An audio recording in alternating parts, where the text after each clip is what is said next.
BJP Mlas currently in national capital held another round of internal discussions today as part of their ongoing efforts to push for formation of a government in the state.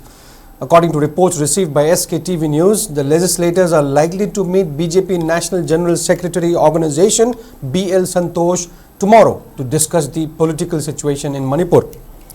However, sources indicated that the number of MLAs attending today's meeting had reportedly decreased compared to yesterday's session, with some legislators who participated earlier remaining absent.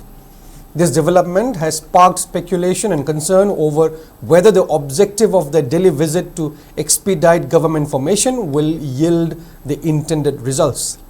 Reliable sources further suggest that tomorrow's meeting with BL Santosh could lead to significant political developments concerning formation of a new government in Manipur.